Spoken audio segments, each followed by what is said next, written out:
Wait a minute. Lance Bell said, Cowboys Nation. Oh, that's hilarious.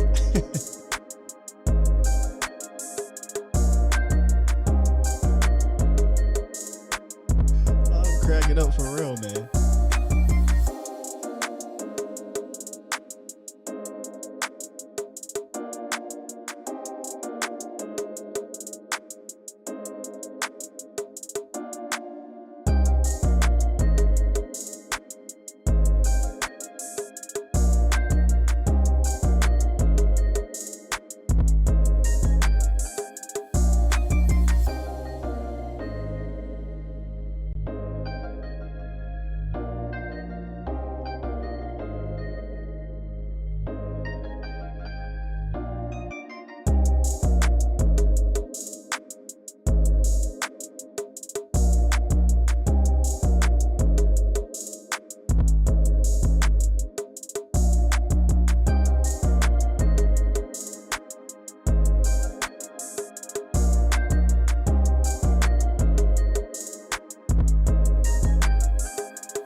Giving you the real from A to Z surrounding the Dallas Cowboys.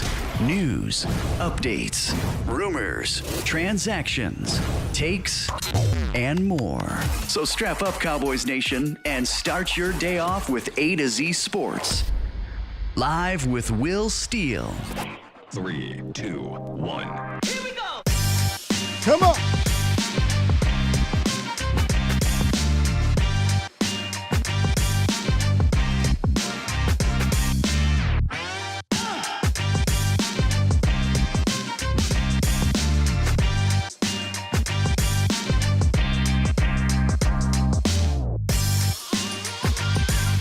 Good morning, good people. Welcome to A to Z Sports Live, presented by Texas Family Fitness, Freeman Monster Hyundai, and Worth the Poor out of Calais, Texas. We streaming live on YouTube, Facebook, and Twitter. Oh yeah, Cowboys Nation, we back. I am your host, of course, Will Skywalker Steele. It's a normal day of free agency for the Cowboys. Normal day of free agency. But tons of movement around the NFL, and we'll recap that. We'll play a little bit of would you have done that? I told myself yesterday on Twitter, a lot of people were like, Cowboys aren't doing this or doing that. I get it.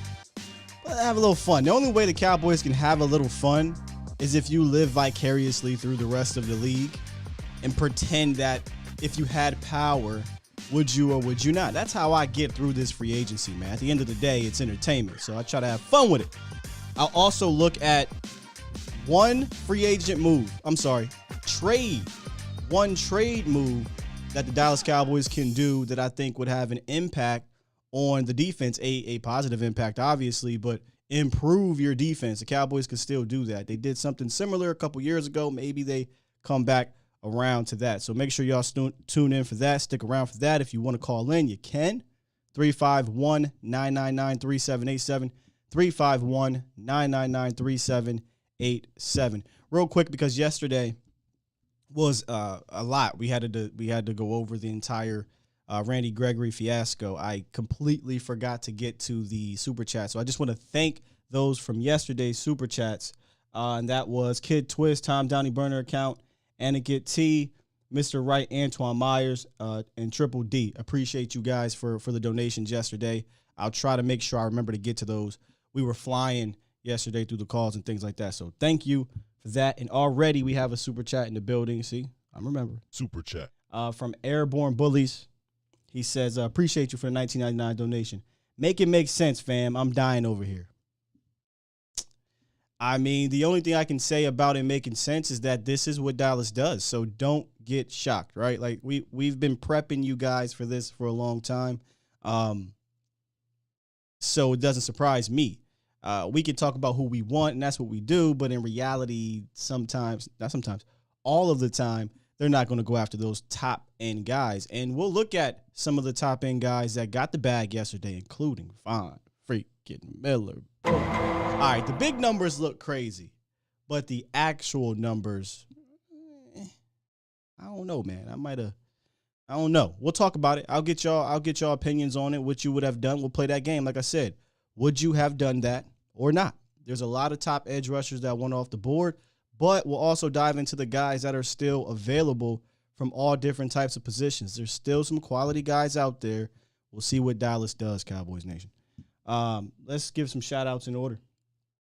We got Jazz over on YouTube, Jacob, Felipe, Primetime, Anthony McCoy, Danny Savage, Mr. Wright, Antoine Myers. I cannot pronounce what that is it Japanese language. I'm sorry, my guy over here on YouTube. Danny Savage, Professor O. Yes, sir, Professor O, you read my mind. Charlene Evans, Jacob, TC915, Below the Heavens, Mackenzie, two-time. Jake Bynum, Ian, is it Cardis? James Simmons, IC4, Zeus, Jesse, Will Anthony, Derek Smalls, Airborne, thank you for the donation. Marcus Hall, what's going on, good brother? Keith Shep, Pat O, Mike Harris, Devin Z, C. Burleson, Alpha Mason. Y'all in the building today over here on YouTube. Appreciate y'all. Matt Goddix, Captain America, A. Lou, NVZ. Over here on Facebook, we got Peter Rizzo in the building. James W. Who else we got over here? John Garcia, Oscar Sullivan, D.A. Lee, Cedric Betts, and C.J. Richards, Latuan, Chuck P., Bill Pugh, and the many more coming through. Appreciate you guys joining me this morning. What's up, Blue Star? What's up, Vicente? Cam L. Ray, what's going on? Y'all know how we do. We'll take the Cowboys information from yesterday and we'll relay that to you guys, and we'll talk. We'll try to figure this thing out. That's all we can do. That's all we can do. I ain't gonna hold y'all though. Yesterday on Twitter, I had a little fun. You know, I usually don't tweet as much as I did yesterday, but there was so much going on that I felt the need to do so. So make sure y'all check me out on Twitter if you can. At Skywalker Still, right? I'm always engaging with the fans, just like I am here. So, you know, I'm not one of those types. Hit me up on Twitter. We'll talk. A lot went on, a lot of movement. Y'all can see down here in the bottom left of the screen, a lot of players signed yesterday. We'll get to the linebacker situation, like Miles Jack, right? A whole lot of movement, and as an NFL fan, it was fun. But as a Cowboys fan, not much went down. So let's go ahead and get to the Cowboys news in this morning's morning roundup. Look at them, it's about that time. It's time! It's time! It's time! It's time! It's time! It is time for. It's time for the morning roundup. Round 'em up, boys. That ain't the morning roundup. This is the morning roundup presented by Texas Family Fitness. Strive for progress, not perfection. Fitness goals are not accomplished with one workout. Progress towards your goals with Texas Family Fitness. If you're looking to begin your fitness journey, head on over to any of the 9 locations in the DFW area or visit TexasFamilyFitness.com. All right, so the actual Cowboys coaches, and I believe Will McClay, they were doing work yesterday. Was the front office? I mean, clearly not. But the coaches were. They attended the Georgia Pro Day yesterday, and Georgia has, I mean, come on, a ton of talent down there, and I'm pretty sure our 32 teams are down there. So my question to you guys are, who's the one Georgia Bulldog that you want the Cowboys to draft? Because there's a bunch. You got the defensive tackles, you got the edge rusher, you got the linebackers, you got the safety, you got the wide receiver. If you had to pick one Georgia Bulldog for the Cowboys to take, it could be in any round, first, second, third, fourth, whatever. Who would it be? Y'all know me, right? Y'all know me. It's Big Jordan Davis, yeah. So that's the easy one for me. But what about y'all? Tom says N'Kobe Dean or Walker. Walker I like too. What's good, Wink? Dean says Primetime. Dean, Derek Smalls, Wyatt, and Davis looked incredible. Jordan Davis says Twan, Lance Bell, Jordan Davis. Dean. For me, if I had to do 1, 2, because, Davis is Davis for me. He's probably one of my top 5 prospects, period, that I would love on this team. So if it wasn't for Davis, I would say Walker. Struggling with Dean or Wyatt. Because I feel like we need more beef up front. And I feel like Wyatt could play the one in Dallas the way kind of Carlos Watkins did. I love Walker, though, on the edge. And we know we need edge. But, whew. I'm going to go Wyatt. I know Professor O like that one. I'm going to go with Wyatt because I'm trying to prioritize that front 7. And if not Wyatt, then I guess Dean. Dean or Davis, everybody. A lot of people are on board with this Davis here. But the truth says not going to happen with Davis. Funny quote yesterday coming out of the Georgia Bulldogs Pro Day. Steelers head coach Mike Tomlin was asked, would you love to have Jordan Davis on the team? Or do you see the Steelers drafting Jordan Davis? He said no. He's going to be hugging Roger Goodell well before the before the Steelers get picked. He ain't lying.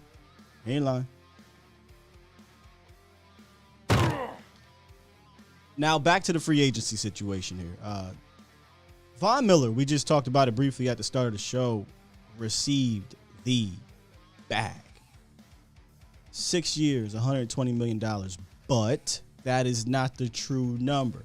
The true number is 3 years, $51 million, roughly 17 and some change per year. So clearly, obviously, the Cowboys weren't going to pay that. For whatever reason, they don't do that. But the Cowboys were number 1 on Von Miller's list, according to Cowboys insider Newy Scruggs. And the Cowboys quarterback Dak Prescott recruited Von Miller. We don't normally hear Dak recruiting people, but Dak apparently recruited Von Miller. And there seems to be conflicting reports here that the Cowboys did not offer Von Miller anything. And now I'm hearing that maybe Dallas did reach out and give him Randy Gregory's deal. I don't know which one is true. But the first report was, on record report was, they didn't make an offer. Would that shock me? No. So some digging needs to still be going on there.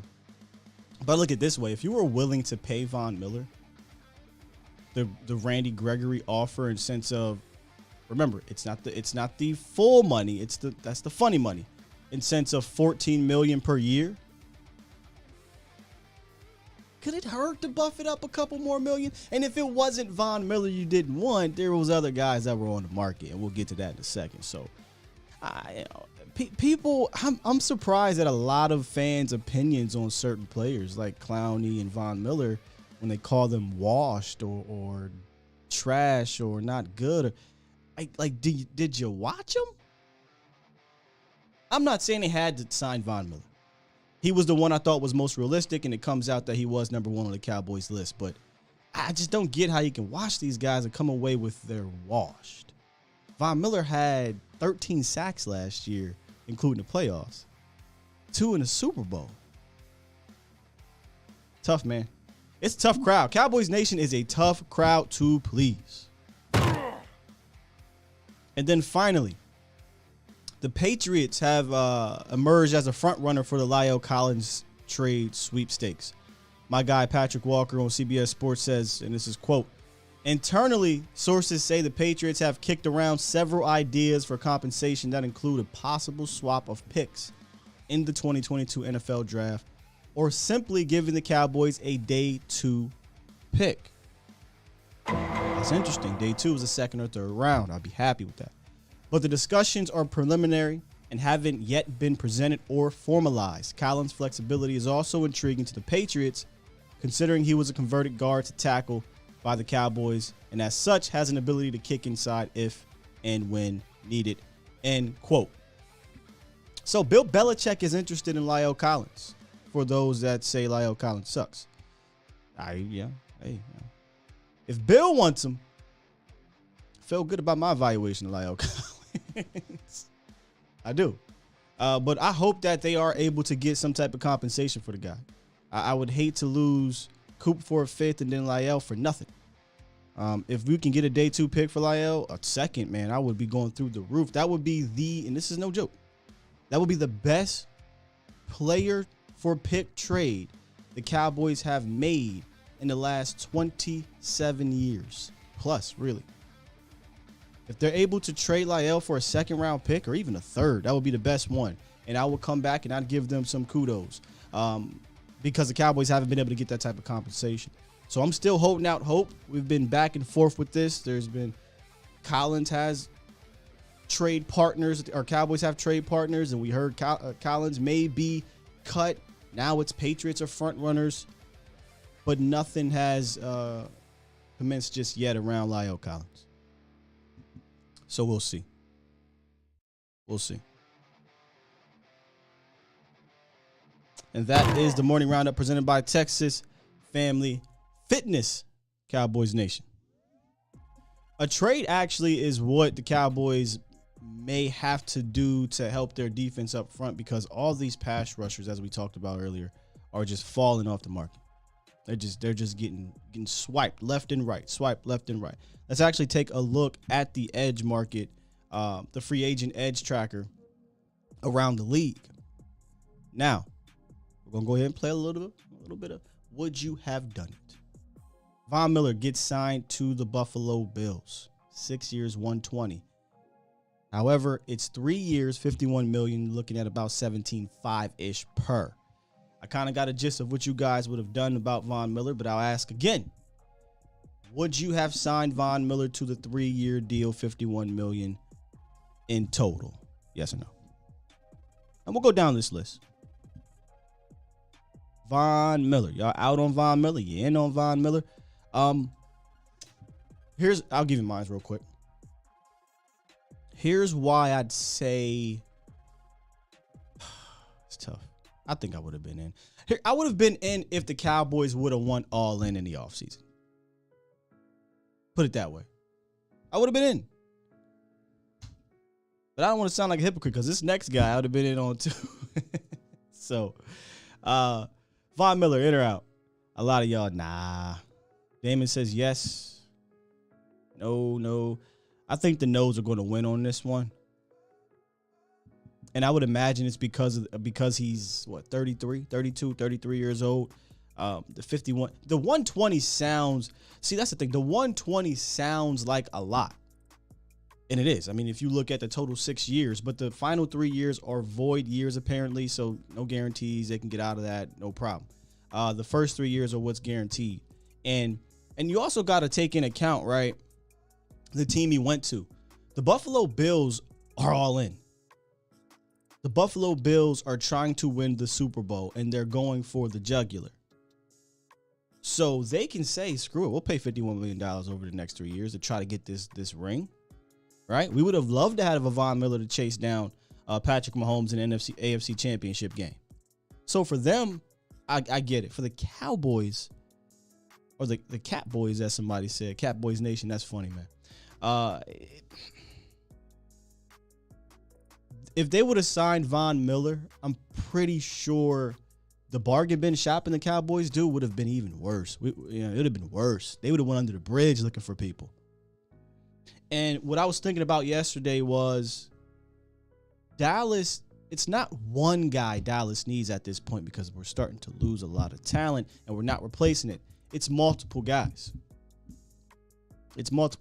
So looks like a lot of people are out on Von Miller, and I can dig it. So I'm pretty sure Chandler Jones, now let's move on to Chandler Jones. He got a $17.5 million average per year. This is what his deal is. 3 years, $52 million, 34 of it is guaranteed, and it's 17.5 the average per year, which if you look at the deal, the total guarantees of $34 million, they probably can get out of it after 2 years. So I'm actually going to give that a hard yes. I'm going to give Chandler Jones a hard yes because I think that contract is a little bit more friendlier to what the Dallas Cowboys would have liked to do.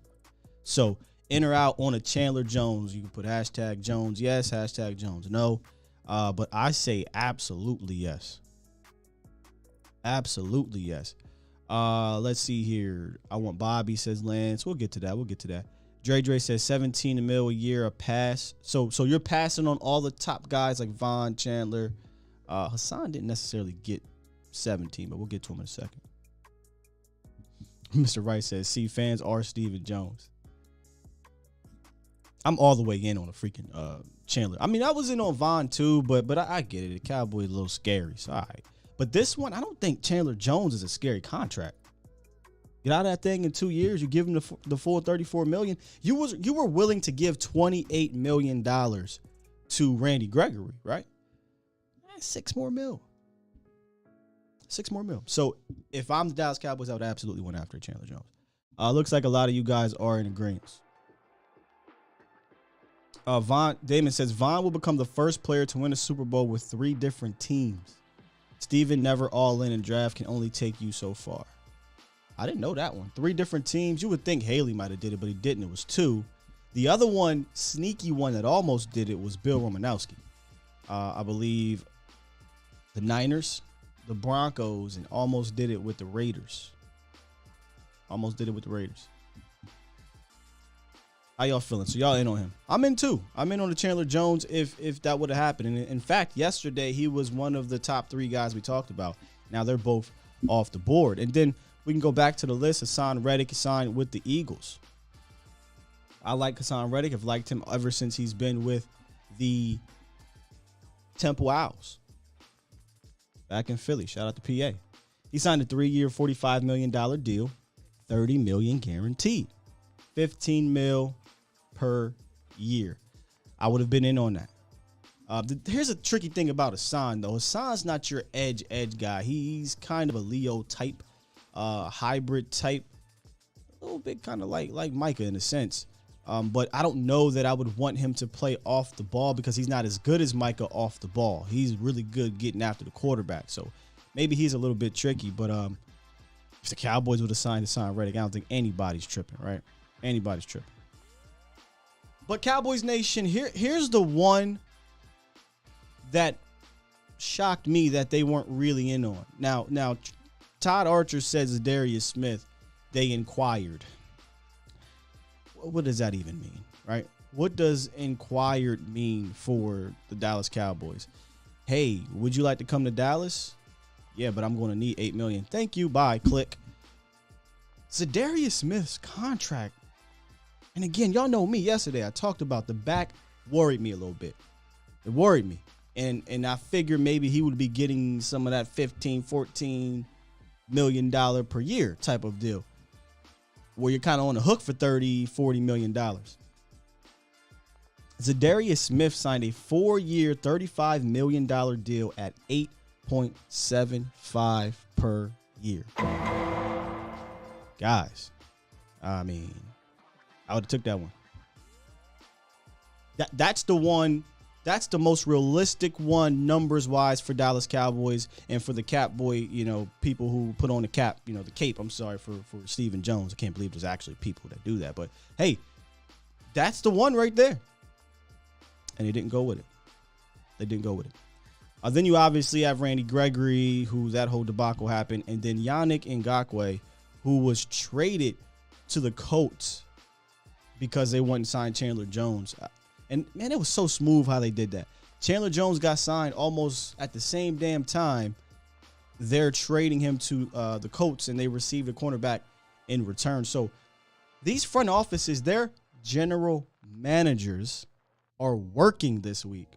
We knew ours wouldn't, so not a shock. But you can just see around the league how teams are trying to get better, how the teams that were cash struck, right, cap hell, are out here getting better. So there really is no excuse. It's just the way that we operate. And I'm no longer snapping out about it. I just have to kind of laugh at it because they think this is the way to go when these other contenders are really showing you how it really goes. How it really goes. Manny says actual football minds. Yeah. Twan says Stephen Jones don't draft. What you talking about? Yeah, I don't give credit. I said this was last week, a couple weeks ago. I'm not giving credit to Stephen Jones for the draft. Are you kidding me? That's Will McClay. It's Will McClay. That's his arena. Tom says, Scott, I think this may be the most collectively angry / discouraged since Jerry fired Tom Landry.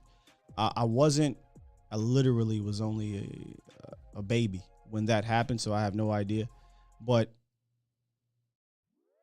last week I said you would think the Cowboys would be in unison, would be a fortified fort, but it doesn't seem that way.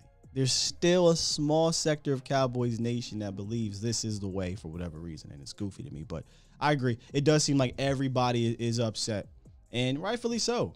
Rightfully so. The idea is to build on top of your team that you had last year, and tick, tick, tick, tick, tick, tick, tick. Clock's ticking. Collins is about to be out. Randy's gone. Cooper's gone. J-Ron, you don't know yet. So you're losing this talent. Not only are you not adding bodies, you're not replacing them with the talent or getting better. And if they lose J-Ron, oh boy. Cowboys in trouble if they lose J-Ron Curse. Unless they get, a Tyrann Mathieu, whomever. Marcus May signed, by the way. Marcus May signed for something like $8 million. Was that it, y'all? $8 million or something like that. So, there's options out there. We just don't operate in that manner. Let me hit the phone lines real quick. Then we'll come out of that and we'll get to who is available that are still value type of guys. There's still high-end guys still available, right? But there's value guys that the Cowboys could be in on in the second wave of free agency, which is like this weekend or next week. Let's get to my guy, Fresh Fade. What it is, what it do, brother? What it is, what it do. Man, this has been an up and down week, man. And seeing what Von Miller got, I mean, we spoke about it privately, man. Like it's crazy, man. Looking at what we could have had in Randy Gregory, but that's all said and that's all done now. So we just got to move on and figure things out. I mean, I think it's at this point, I'd rather Jerry Jones take over and overspend. You know what I mean? As far as free agencies, because Steven is being too cheap. It's the same thing every year. Going to free agency, spend a few dollars here and there. Yeah. Try to get some cheap. Now, some of it has hit. I'm not gonna lie, like J-Ron Curse, Hooker. You got some other players that have hit, but you also got to have a mix of big time players in there. Like when I look at the Rams. What's up? No, I'm saying you're right. Right. Okay. Yeah. So when you look at like the Rams, look what they did. Everybody was criticizing them when they made the trade for all those big name players, and people were saying, "Oh, they don't have any first round picks. They don't have any second round picks." Who cares? Les Snead made a shirt that said "F them picks." F them picks.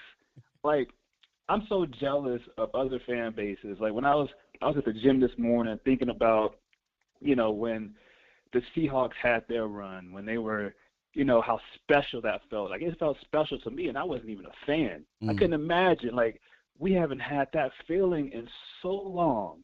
And then look at the Rams, what they do. Like they constantly back to the Super Bowl. They're going for it. They're not saying, "Oh, well, we got to watch the cap and think about 3 years from now." Like Stephen Jones is like he shops at the dollar store looking for some Louis Vuitton. It just doesn't make any sense. It puts so much pressure on you as an organization to what I would say is catch lightning in a bottle. Cowboys caught lightning in a bottle last year by shopping at the Dollar Tree and getting quality production out of a J-Ron Curse, good production out of a Malik Hooker, steady production out of Carlos Watkins, right? Like they caught lightning in a bottle. And I said this at the end of the year. They're going to look at that and say, "Oh, but look, that worked." You got to stop relying on luck, essentially. Like you're relying on trying, like you said, to find a Louis Vuitton bag at Dollar Tree, and hoping that nobody would notice. You know what I'm saying? That's what you're trying to do. So, I'm not saying you just completely abandon that, right? You still have to hit, like he said, we got to find, I want to say he used the term value. You got to find value free agents, but there is nothing wrong with signing a player or two that can put you over the top. Yeah, I think the Bengals making it to the Super Bowl was sort of an outlier. But if you look at the other teams who have made it, wait a minute. Bucs spent a ton. Wait a minute now, brother. The Bengals spent money. Okay, maybe I missed it. Yeah, they All spent right, money. but, They signed Hendrickson, Cheeto. All these guys were either mid-tier or top-tier free agents last year, and a couple other guys over the last 2 seasons. Yeah, you're right. But, yeah, I mean, if you look at the teams that are making it on these deep runs, they're spending money, and they're making trades. You know what I mean? The Bills had to make a trade to get better. The Rams had to make a huge trade to get better. I mean, people will probably point to the Amari Cooper trade and say, oh, well, that was our most recent trade. But you got to keep going, and you can't let – I think Stephen Jones at this point, he's letting the past dictate the future. He's looking at moves that he's made in the past that have burned the Cowboys and sort of making that as an excuse to not make moves for the future. Which is silly, brother, because the only one that you could argue money-wise, big money-wise, you could argue burn, and I use that in quotes, is Greg Hardy. And Greg Hardy's deal was essentially mostly incentive-based anyway because he was coming off that situation with the domestic violence. Brandon Carr didn't burn you. Brandon Carr, when you had him, player. Yes, and when you had him playing in a system that worked, he had 6 interceptions in his first 2 seasons. When you decided to go in a system that didn't work with him, yeah, he fell off for the Cowboys. Was he terrible? No, but he wasn't what you wanted him to be. Funny how the next year he goes to the Ravens and had something like 3 or 4 interceptions, but it's weird that they would think that Brandon Carr is the one that burns you. That was a decade ago. Get over it. There's more cap room. My man's feelings are so hurt from that. It's wild to me. But anyway. Facts, man. Hey, man, last thing, man, I'll let you go. I'm trying to figure out a way on how to fix this debacle at the Cowboys. Like, I've never seen this in the history of the NFL. Like, when a team, had a player, had this deal ready to rock, and then some contract swindling at the end. I mean, I don't know the full story, but I'm going to take Randy Gregory's side on this because history has shown that, we're not aligned at the front office. So I'm going to take his side on this. But I'm trying to think of ways to how to fix what has happened because without D-Law is on the back end of his career.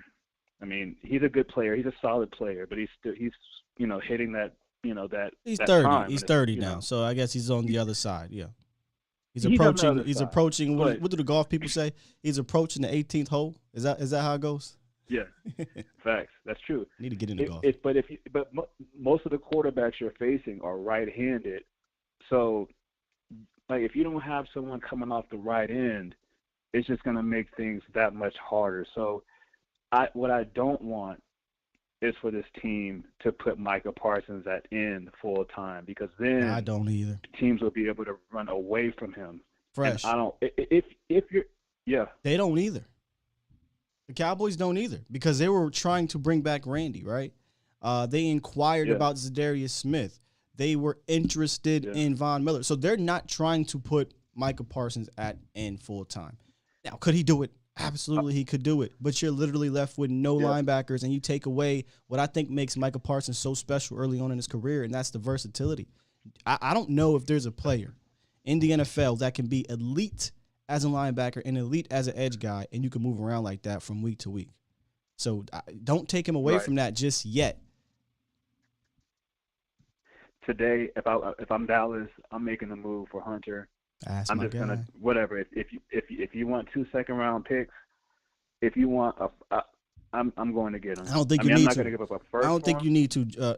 I think you'll get him for value. And he's my trade. We'll talk about later. I'll go into detail on Daniil, but I don't think you're going to need to give up a second. All right, cool, man. I'll let you go, bro. All right, brother. I'll let you later. Listen to the show, and good show as always. Thanks, man. Appreciate you, Fresh. Yeah, they got to change their tune. We talk about that all the time. But as they change their tune, I'm going to change my tune, and we're going to look at some of the free agents. Now, y'all saw this graphic I posted earlier, right? The notable free agents. And, again, it got better this year with Curse and KZ, Hooker, Watkins, Basham, man. But those guys were impactful in a way, right? Definitely J. Ron Curse. I mean, look at this list. He is absolutely the best free agent signing from a value standpoint the Dallas Cowboys have made in the last 6 years. But I don't think you can rely on this every year. That's the thing. And that's what, you know, people who put the cape on for the cap boy, they say, well, look, don't just look at that. Look at the entire picture and tell me this thing works year after year. That's all. But we're going to check out some available free agents for the Dallas Cowboys, or not even just for the Dallas Cowboys, that are available in general. But before we do that, I got to tell you about this week's ride of the week, which is the 2022 Mazda CX-50. Enjoy a connection to the road, even where there isn't one. With our newest iActive AWD technology, which is all-wheel drive, a standard feature in all trim levels of the CX-50. It's also equipped with Mazda Intelligent Drive Select technology that includes drive modes, which enhance off-road and sport driving. Turbo models also include a mode designed to support towing, so you can stay effortlessly immersed in the moment in almost every driving scenario on the road. This is a brand new vehicle, hasn't even hit the lot yet. So if you want to check out more about the 2022 Mazda CX-50, which is our ride of the week, hit up freemanmazda.net. All right.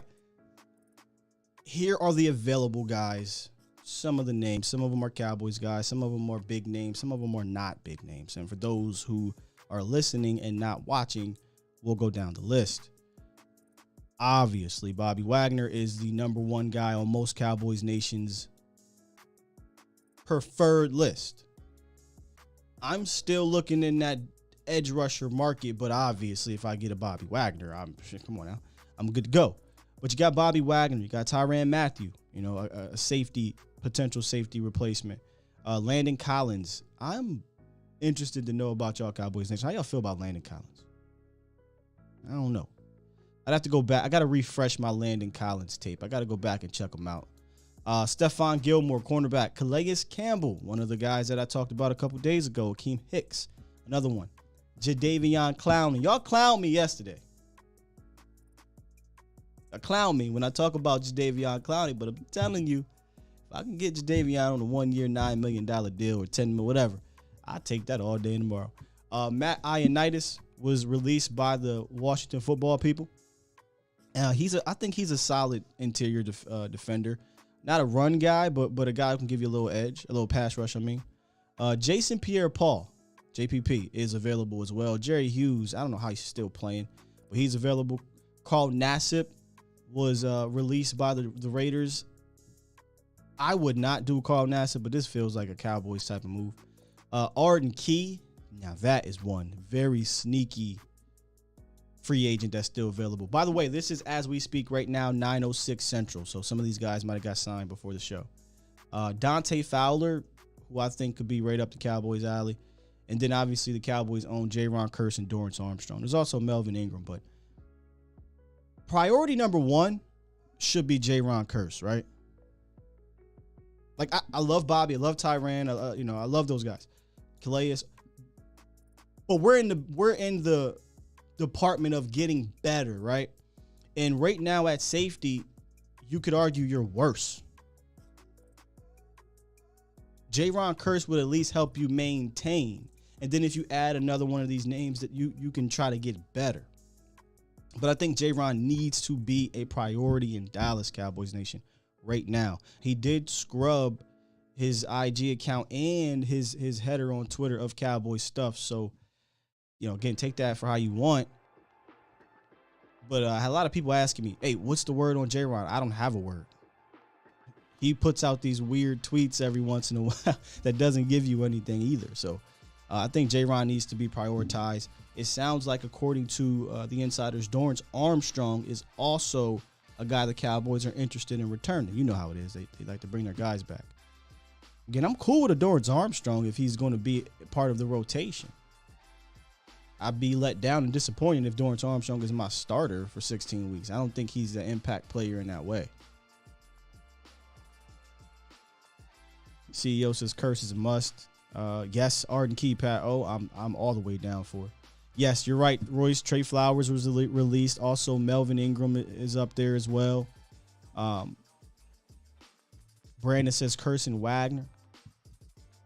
Tino says Landon Collins could be our O'Neal replacement. Oh, Keanu Neal. Oh, I don't want to do that again. Cowboys Nation. I do not want to convert a safety to linebacker and try to run that back. Just get linebackers. You know what I'm saying? I don't have Quan Alexander. He's another one up here. Did Zach Cunningham get signed? He's another one we talked about. Go get actual linebackers. Twan says he wants, Hicks. Who's Hicks? I believe. Oh, Hicks got signed, I thought. Jordan Hicks? Akeem Hicks. Got you. So Akeem Hicks, Hunter, and Arden Key. I'd take that. It's not. Now, Daniil Hunter is one of those guys, but Arden Key and Hicks aren't your Chandler Jones or Von Millers, but hell, I'll take that combination all day and tomorrow. Walk away happy. Christian says Bobby is a must all in. A Clowney signing a Clowney. Talking about Cap. All right, man. Let's get back to the phone lines. What's up, Shavance? Yo, what's going on? What's up with your brother? I wanted to just throw in a little "I told you so" on the Amari Cooper thing. What's the I told you so part? Kind of back when we were like discussing who they were going to get rid of, to save cap space, this, that, and the other. I was adamant that it was going to be Amari Cooper because of, not that he's not worth the money, but with what we were paying him, we needed to throw to him like he was Cooper Kupp. Yeah, and they weren't. And we're doing this receiver by committee thing. Well, we're just wasting money. That's like having to pay both your neighbors on each side electric bill, and you trying to save money. You don't run your air conditioning, your TV, but you're still paying the money for the electric. You just don't get any value out of it. That's kind of what it was like doing. So that to me was a no-brainer. Now, what do you do with the free agency? You're talking about all these guys. They should definitely get somebody. I wouldn't do anything until after the draft, personally. What? Given how I feel that we did amazing in last year's draft to fill a lot of positions, and I feel like half of those guys are developing players that are going to be playing more this year and the year after that. But what about your own guys? I would want to do. What about J-Ron? What's that? J-Ron Curse? Yes, at the very least. What's going on with him? I'm not like. Well, you said I wouldn't do anything until after the draft, meaning you wouldn't even sign a guy until after the draft. Well, I mean, they signed Gallup, and you're talking about keeping Curse, right? Yeah, I mean, if they can keep him, I would do that because they didn't let Gallup hit free agency. I'm talking about guys that are free agents now. You know who I'm upset with? I mean, we probably couldn't afford him, but Randy Gregory, like, oh man, what did we put in, like 5 years to get that guy in the field? And now we're just like, all right, see ya. I was like, oh, really?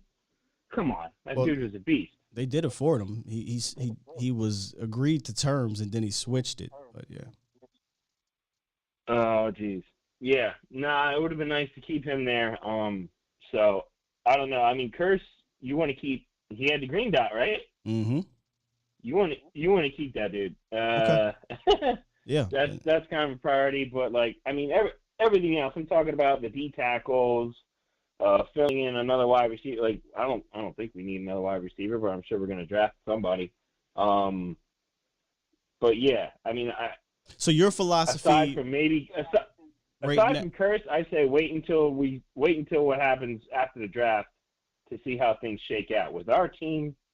And then with everyone else's and what's still available out there. Now, is that going to make the price go up? Probably. No, but I don't have a problem. No, I'm shocked that you're saying just sit on your hands till after the draft, because isn't that what the Cowboys essentially have done for the last, I don't know how long, and it hasn't worked. So you just like do the same thing again? I think in the last 3 years it has worked. I think in the previous 17 to 20 it hadn't worked. I think in those years it didn't work. They're doing better now, but Sam, I mean, yeah, we need to sign one or two guys. Savance. If we do as well as we did last year. Did you just say it has worked the last 3 years? I feel like it has. Brother, as far as talent, you're talking about if you're talking about like winning a Super Bowl and stuff. No. That's all. I'm talking about free agents. Aside from, I mean, you could argue last year to help you for sure, 100%. As free agents signings, helping this Cowboys team win playoff games. Where has it helped you? Oh well. Right. I mean, yeah, about what you were talking about, was it yesterday, the day before, how we basically don't really get any big free agent signings. Okay. I'm just because I'm putting this graphic up here to show you. Everson Griffin, Andy Dalton, Darryl Worley, Alden Smith, Dante Poe, Clinton Dix. That didn't help you. Jonathan Cooper, Jameez Walloway, Tavon Austin, Kerry Hyder, Randall Cobb, George Iloka. That didn't help you. I'm just checking, man. Just making sure you know what's going on the last 3 years. That's all. I mean, I'm looking at these now, there's like a handful. I saw like 3 to 5 guys maybe that were worth it, and it was just for like that year. So yeah, I see what you mean, and I know you were saying like we don't really make moves like that. No, we don't, bro. We don't. We should. Yeah. We don't need a lot though. We don't need a lot. We only need like 1 or 2 good moves and a good draft, and I'd say we're back in it, but. Yeah, I mean, listen, you're not lying about needing, if we get 1 or 2 good moves, I think we definitely need to have a handful of quality signings and re-signings, by the way, including J-Ron Kearse. And then you can maybe get back into this thing. But as we speak right now, we're about to lose Collins. You don't have Kearse. You lost Amari Cooper, and you lost Randy Gregory. I can't sit here and pretend that this team is better as we speak. So now we got to kind of wait and see if they can build on top. And they are way behind, if we're being honest with ourselves. No, yeah, we got a lot of work. We got a lot of work to do, especially after losing these guys. Indeed. Hey, appreciate you, Vance. Let me keep it moving, brother. Yep. Have a good one. Yep. Just wanted to make sure we saw the rest of the free agents there, you know. And that's the thing. Like we look at last year, and we automatically in our heads, because maybe we've been. Let me see if I still got it. I still got it up here. Yes, I do. We've been classically conditioned to think there has been success. Not from the free agency. And last year was lightning in the bottle. So if that's how we're going to do, listen. If you're listening, help me catch lightning in the bottle one more game. That's what it's looking like it's going to be. Phone lines are lit. All right, let's get back to the lines here. We got 206 in the building. What's up, 206? What's up? What's up, family? It's MJ again. What's up, MJ? How you doing? What's up, fam? Yeah, I'm good. Hey, I've been listening. Now, there's 2 keys, like me and you talked about. If we fix that middle. Now, are you talking about Hicks from Chicago, the D tackle? Yes. He's available? Yes, yep. Okay. Akeem Hicks. Let me see if I can pull him back up. That's a guy who I've been interested in him for years. Me too. If we get him, because he's still young, if you get him, oh, my God. That is really, if you get Hicks and Bobby Wagner, you just did it. You just did it. Now the middle is, because right now they're in Georgia, they're going to draft one of them D tackles. One of them D tackles from Georgia is going to get drafted by the Cowboys or their linebacker. So they're in Georgia right now. What's that? Nicole Dean is, I think, Walker. Yeah, Walker. They like Walker. Walker. Oh, what's the D tackle? The 2 D tackles. Wyatt and Jordan Davis. Yeah, they're looking at them. One of them getting drafted to the Cowboys. So right there, I'm not even tripping because they're going to be a beast. Either one we get. But the key is, like I told you, one of them receivers. What should I tell you? Walt? One of the receivers in camp that me and you don't know about is going to show out. He's going to end up with 800, 900 yards, and we're going to lose him. Well, speaking of the wide receiver room, I think I was going to get to this yesterday. I'm sorry, tomorrow. I'll show you right now. Currently in the wide receiver room, this is what it looked like. C.D. Lamb, Michael Gallup, Simi Fehoko, Noah Brown, T.J. Vasher. You got a lot more optimism than I do because Gallup. We always come over with receivers. Yeah. I'm not even sure. I know Gallup, don't rush him back. He'll probably come back in the 5th game, but it's going to be some receiver. Who? But they're going to draft one. Oh, okay. I don't know. Okay, so a drafted guy. Okay, yeah, I could see that. But to me, Simi Fehoko got to show me. Noah Brown's not that guy. T.J. Vasher, I mean, we're just talking about, lightning in the bottle. See if we can strike it. But Noah Brown used to make plays, brother, they don't play him that much. Don't do that. Don't do that to yourself. Don't do that. Noah Brown ain't that guy. Okay. I know. Yeah. So we're really talking about Simi Fehoko unless they bring back Malik Turner. But I think it's going to be a drafted guy who's going to be your third wide receiver. This is going to be a draft. Now, like I said, we fix that middle. That's the key. I keep telling you, we ain't wearing nothing if we don't fix that middle. I don't care who you got on the end. Sure. If you fix that middle, you're going to be winning because, I'm not really tripping. Randy Gregory, it's a 50-50. He went there because of the weed, so I'm not even mad. Because, that's the thing. But that's the thing about that's the thing about losing Randy Gregory. It's not about losing Gregory, right? It's about replacing him. I'm okay if you're going to lose him. Just make sure you replace him with somebody that's better or at least as good. Yeah. Now, one of them DNs that you brought up, one of them going to get 5 to 6 sacks. What's what I tell you? I don't care about that. That don't mean nothing. What was Dorrance Armstrong's 5 to 6 sacks, right? Like, that was whatever. That's what Gregory did, too, now. But Gregory's impact was way more higher than Dorrance Armstrong's. That's what I mean. Give me an impact player. I don't view Dorrance as an impact player. We get too caught up in total numbers sometimes, and myself included, right? Where if you pop on the tape, ain't no way. Boy, ain't no way you going to say Dorrance and Randy's in the same damn league. With Dan Quinn, even though we laughing, I bet you some money. It's like you said, they're going to go for the cheap if they don't get your boy. What's the guy played for Tennessee last year? That played like D. Worth. That play like what's the DN you say on there? What's his name? Play for Tennessee. There's a beast. He played for Tennessee. Remember Tennessee picked him up last year. Then he went to Cleveland. Oh, you talking about Clowney? He played for the Browns last year. Yeah. Oh yeah. Now Clowney, if you get Clowney with D. Worth, you talking about the best run defense on the ends and getting that pressure. That's what I really want is Clowney. But I'm gonna tell you something. They're gonna end up getting Fowler, and Fowler will get about 9 to 10 sacks because he played with Dan Quinn before. What's what I'm telling you? Y'all the Lions. That's our combo. We be lucky, man. We the luckiest team. And the safety, number 6? I forgot about him. Hey, now we ain't forget about him, brother. But let me go ahead and keep it moving here, MJ. Appreciate you calling in, man. Okay, bro. Yeah. Yep. I'll be on the phone all day with MJ if I don't keep it moving. MJ will list off 100 things and be like, watch what I tell you. Yeah, one of them things is going to probably hit MJ.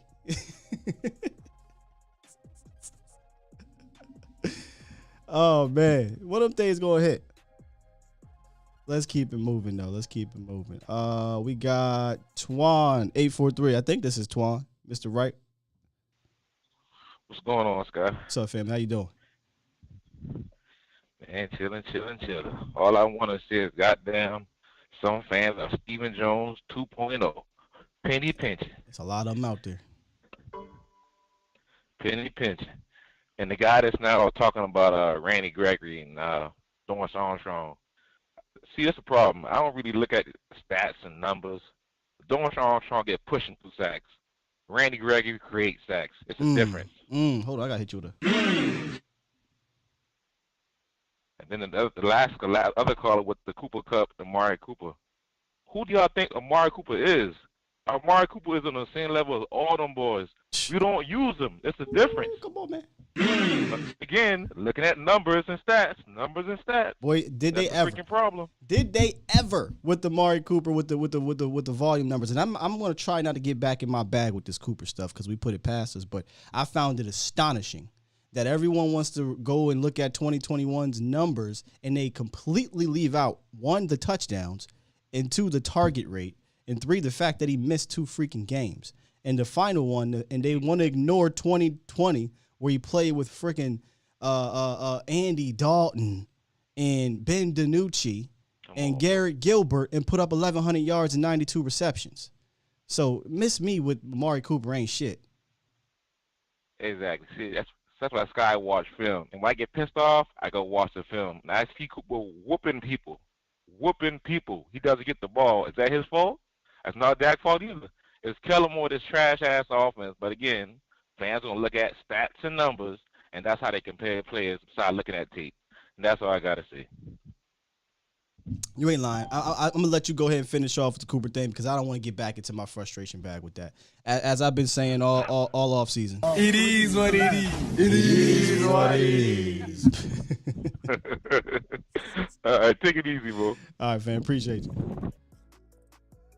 I need a safe word. We still have not come up with a safe word, Cowboys Nation. Y'all got to give me one. For y'all good, too. Because y'all know I could get going, man. I could get going. What's my safe word? Somebody said it was... I want me some glory hole. But I don't even want to use that right now. Because if you really wanted some glory hole, Jerry, you out here doing what you got to do. CEO says it is what it is. That might have to be my safe word, Cowboys Nation. Tom said all 22 don't lie. Yeah, you know. I would love to have Dorrance back on a jag / rotational type of deal. A Terrell Basham type of deal. Rotational guy. I'm not counting on this man to be my starter. I'm all about getting the most talent I can get. And getting Randy back would have been fine. But if you're not, then go out and get one of these dudes. At least. That's all I'm saying. Pineapple. Is that my safe word? Was that from Nah, that wasn't pineapple. That was banana cream pie. That was from the comedian. Now I'm drawing a blank.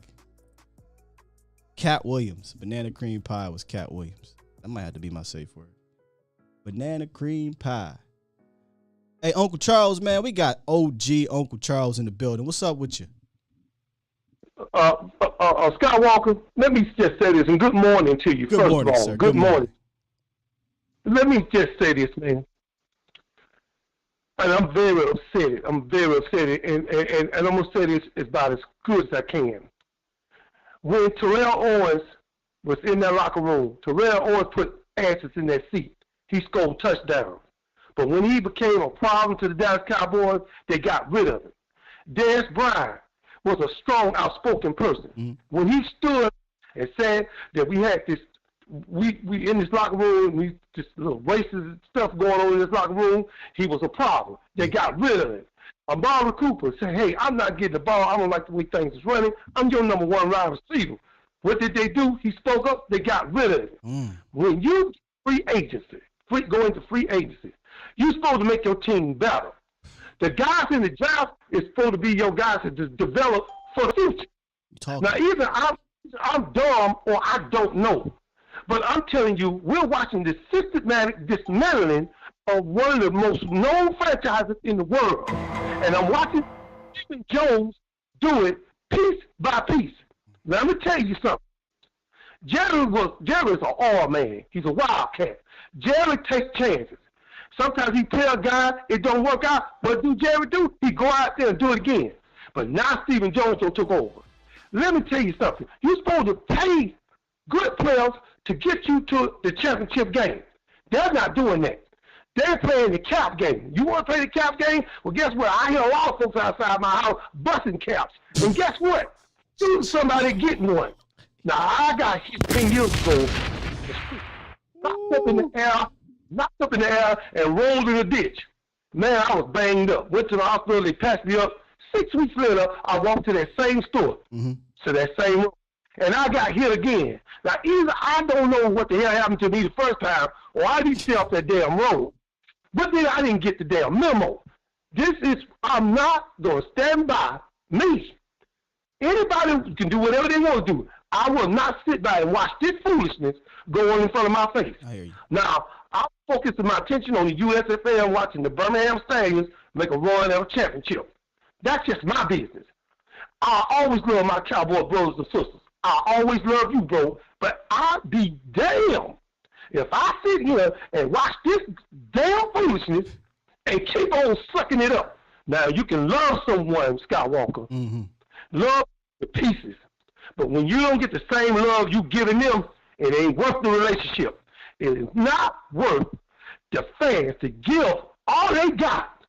They buy the merchandise, they buy the hats, they fill the seats, they do their part, they cheer for their team, for Stephen Jones to throw it back in their face. It's disrespectful. Randy Gregory should have never left that team. Because you did something for Randy Gregory, he's supposed to do something to you. It don't work that way. And that's all I got to say, bro, and I appreciate you. Man, I appreciate you, good brother.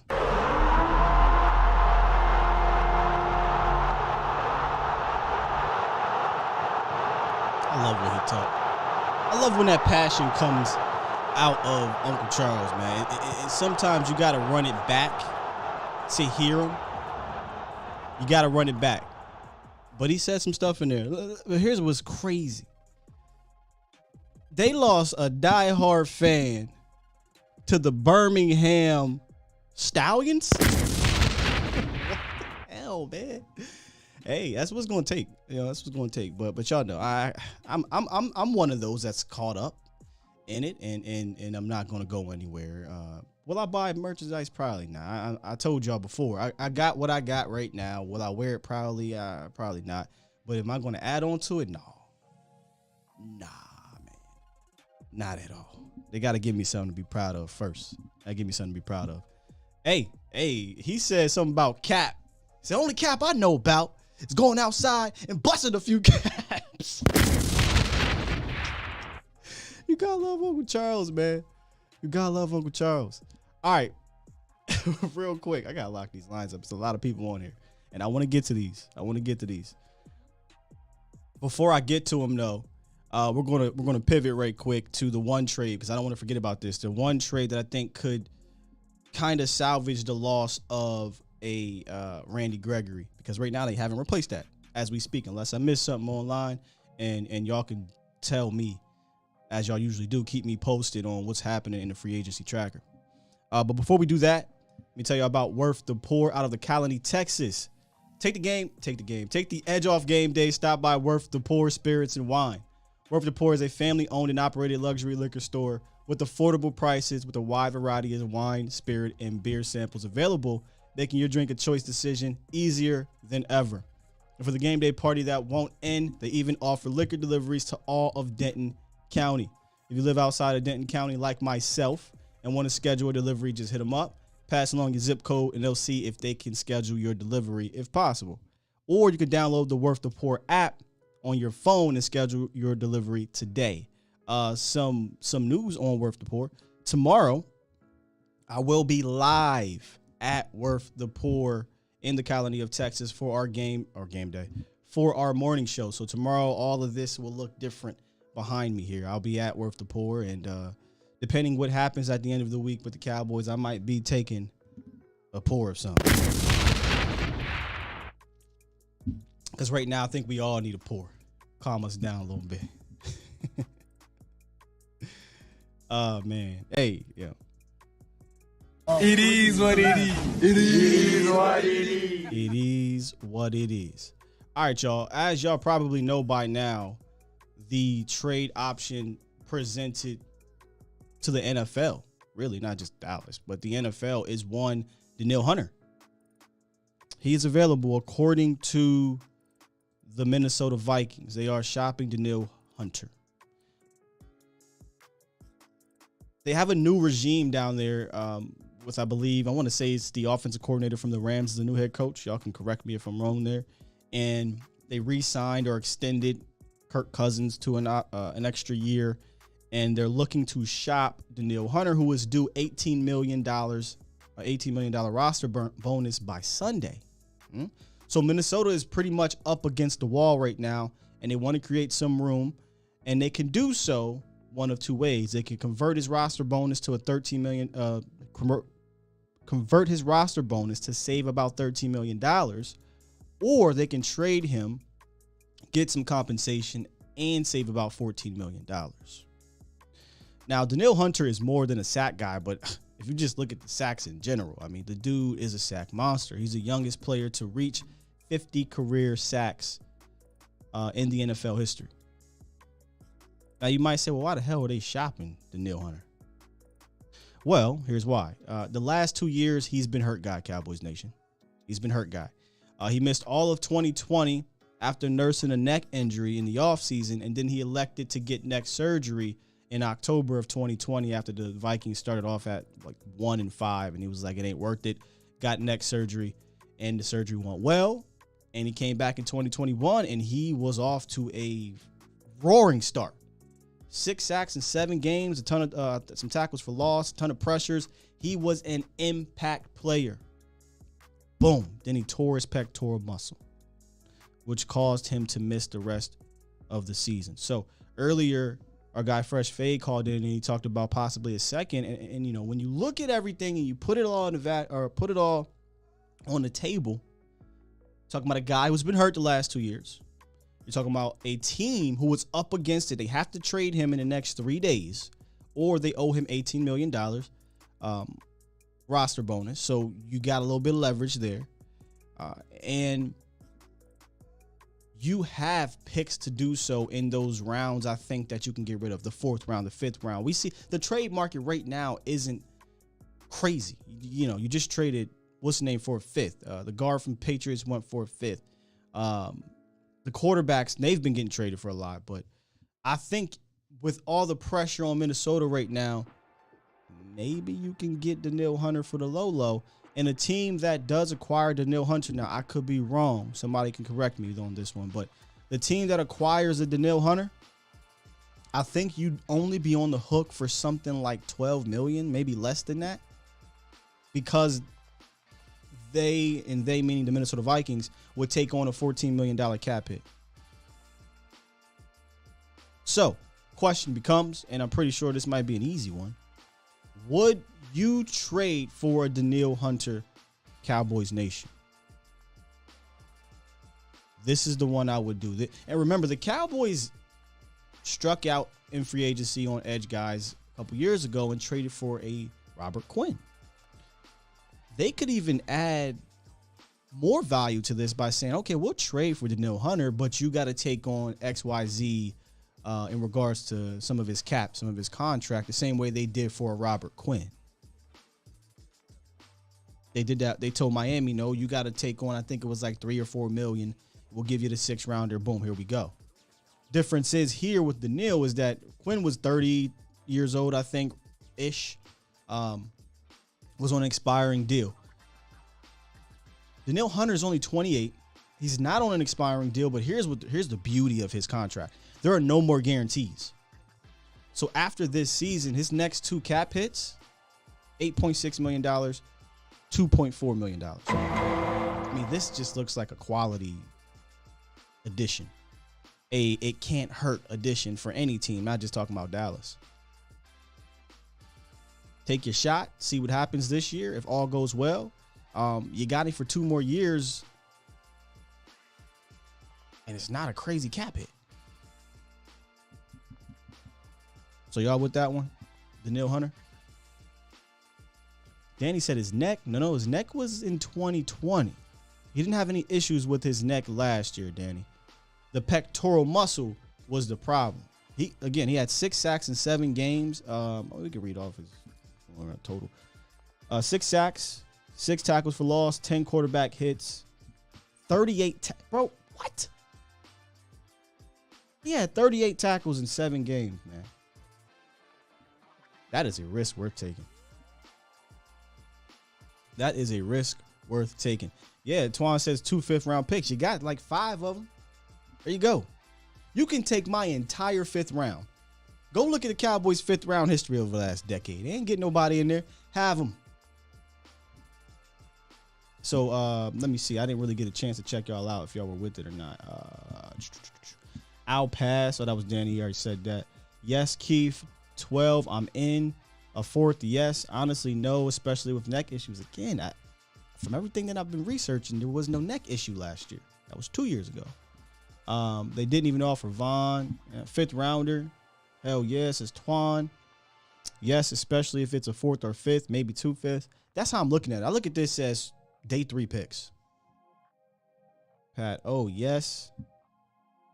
Now, Andre says I would do a third and try and get a fourth for Collins. I wouldn't even trip if it was a 3, but I think you can get him for less because they're up against it. They have pressure right now. Damaged goods, kind of. I guess you could argue that, right? The back-to-back injured years. 5th round, smoke means fire. So it looks like a few of you guys are worried about his neck. That's the thing, Tom. I mean, and that's why I laid it out with the injury history. That is the risk, right? Is the injury history. But when you go and dive into his contract, you're only taking on a $12 million cap hit. Could be wrong, but I think I'm right. Y'all can let me know if I am. A $12 million cap hit in 2022, right? And then after that, if I'm not mistaken, yeah, his cap hit numbers in 2023, 8.6 million, 2024, 2.4 million. He even has a void year in 2025, which the void year starts in 2024. So the contract after this year is a beauty. It's a beauty, Cowboys Nation. I'd be with it, man. I'd be with it. Think about it. You were going to give, we talked about this yesterday, people are saying, well, Randy ain't ish. He's a risk anyway. He should. That's why they needed the clause. Well, he was a risk, right? You were going to give him money. I'd rather give it to the better player. Love Randy, but he ain't touching Danielle Hunter. So that's where I'm at with it. All right, let's get back to the phone lines. Set it off, Chris. What it is, what it do. Hey man, listen, don't try to bring me on after the God.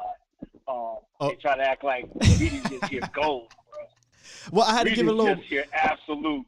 I had to give a buffer for you, bro. I had to give a buffer for you, so you ain't come right on. I appreciate it, man, because I'm just trying to bust caps, and I'm a New Jersey General fan for the USFL, so me and Uncle Charlie gonna probably have to go back and forth and talk about that, man. Y'all gonna have me watching the damn USFL, man. Sheesh. Oh yeah. I was a Philadelphia Stars fan back in the day, and I know you know about that because Kelvin Bryant played there. I ain't even putting the age out there. I know you watched it, so we all good with that. But at the end of the day, man, I'm not giving any hope for any of that because every time I've looked up over the last 2-3 days, all the guys that I said go get and they went and signed for dirt cheap, they gone. They didn't go get them. They gone. I would have took Miles Jack in a blink of an eye because I'm just using the criteria. Dude, I'm looking at the criteria that we love for Steven. The right side of 30, turnaround, X amount of dollars, and you good to go. I mean, dude, Tuesday, I was in the car, man, when you announced Malik Hooker and all of this, man. I was geeked, and I went to straight despair as the day transpired on. So, Danielle Hunter is great. But here's the problem, man. Pressure's on them, and at the end of the day, man, they don't respect that guy. They don't respect him, so they're going to make him give more than he has to. Talking about Steven? Absolutely right. You spot on. Huh? You talking about Steven? Yeah, they don't trust him. They don't respect him. They don't respect him. You know how I feel about that. I mean, they up against yeah, I mean, we already know how we feel. We ain't even got to go there. We got our catchword is grapes. Because this dude ain't got nothing, man. He ain't busting a grape in Welch's backyard, man. That's the catchword whenever we get off on a tangent, man. All right. But they don't trust him. They don't trust him. They don't respect him. And he should be able to give 2 of those 5th rounders away. Get Danielle Hunter, put him on a great deal, make him play out 1 year without injury, and you turn around and sign him to a deal. Everything you just said was gospel. But man, the Cowboys have become to me like in Proverbs 13. Hope deferred, maketh the heart sick. That's what they are right now. Boy. That's what they are. They hope deferred. That's deep. And it's just to the point now, man, that all you can sit up and do right now, man, is just sit back and pray, man, that Jerry don't go nowhere. Because if I'm anybody else that's sitting back there looking, if I'm C.D. Lamb, if I'm Michael Parsons, if I'm Osa Digizua, I know what I'm about to deal with, man. Yeah, and but I ain't gonna want to be cheap. Here's the silver. I don't even call it silver lining. Here's the thing about the guys like those guys they drafted. For them, they actually can feel secure in that they'll get the bag, right? Like that's one thing we'll do. They'll sign their picks as long as you've been decent enough. As long as you're not LVE, they'll sign their first round picks, right? Like if we get CD Lamb to continue to have good years, he's going to get the bag in Dallas. Michael Parsons, come on, man, you'd be silly not to bring him back. Trayvon Diggs, he'll get the bag too. But that's what they do, right? And it's, again, I said this before. It ain't about signing your own. I fully believe in them signing their own. It's about adding on top of that, and that's where we need to improve at. Yeah, they don't use the third component of team building, which is free agency. They've never used it. They haven't used it for a long, long time, man. So without them using that component, man, it's right. It's almost shooting. But hey, man, listen, man, we're gonna have to, as Cowboy Nation, we're gonna have to come up because you're going to the liquor house. I can't drink. Was it drink the pour? What is it now? Worth the pour. Yeah, I'm there tomorrow. Yeah, worth the pour. We're gonna have to come up with a Skywalker Steel drink, and then as we go through this, everybody gonna have to go ahead and just get online together. We're gonna have to drink the pour together because I don't see this getting better, bro. So, yeah. So it might be everybody in the chat box, man. Go ahead. Here's what we'll do. Maybe it have to be next year since we already in deep in free agency. Every time Stephen Jones says cap, we're going to take a shot. We're going to take a shot. Okay. Hey, man, we're going to do something, man. We're going to put it on live and just say, shot to do it all the way around, man, because that's the only way we're going to be able to survive this together. Uncle Charlie is just like all of us. He's frustrated. Yeah. He's aggravated. He's agitated. And he's earned the right to be pissed. Absolutely. And at the end of the day, man, we ain't gonna leave him because we gonna, like I've always said, we're gonna put our lipstick on, we're gonna put our shades on, we're gonna wrap our arms around each other, and we're gonna just muddle through this, man, because it is what it is, man. It is what it is. It is what it is. My God. And that's all we can do, man. Hey, man, love the show, man. Love everybody in the chat, man. Hit the like button while we in here, man, and run it back, man. Because, man, just listen to Uncle Charlie by himself, man, is gold. Is golden, man. Good Lord. I'm crying over here, bro. Love you, man. We'll talk soon, man. Appreciate you, brother. That's my guy. Set it off, Chris. Good people. Check out him in Frankly Football, on Frankly Football. Brandon from Frankly Football on Twitter. I'm sorry, on YouTube as well. Y'all like that game? It had to be next year though, because usually he'll come around, pre-free agency and cap, and we can take a shot every time we hear one. Take a shot. Somebody said we gonna be drunk as hell. I like it. Somebody said still reserved. When I was younger, where I was from, a lot of folk was drinking that. I said I'm gonna try. I'm like, man, this is crazy. This is crack in the can. Y'all crazy. Another crack in the can was the Four Locos. But that's college days. I don't know what the manufacturers were thinking with the Four Locos. I stayed away from that immediately. In fact, I stayed away from it because I saw what it did to everybody else. I don't like crack. Be real. I'd rather drink moonshine, man. Mad Dog 2020. Woo! That was before I was allowed to drink. And here's the thing, y'all. Like I understand and I feel y'all frustration. That's why I let y'all vent, man. Like I feel it. Now, like I said, we're getting through free agency where nothing has happened yet. Eventually we'll sign people and then we'll get to the draft and we kind of can continue to move forward. But I ain't mad at y'all if y'all not feeling the Cowboys right now. At all. And when I look around and see the divide in the Cowboys nation, there's upset fans and then there's fans trying to hold on to optimism and that will pick apart a player or two but kind of ignore the real issue. And I think it's because, and I came to this conclusion, the Cowboys just been losing for so long. The Dallas Cowboys need a win, and a win isn't necessarily a ring. Would love it. A win could be a deep playoff push, just getting there. They need a win or a culture change, right?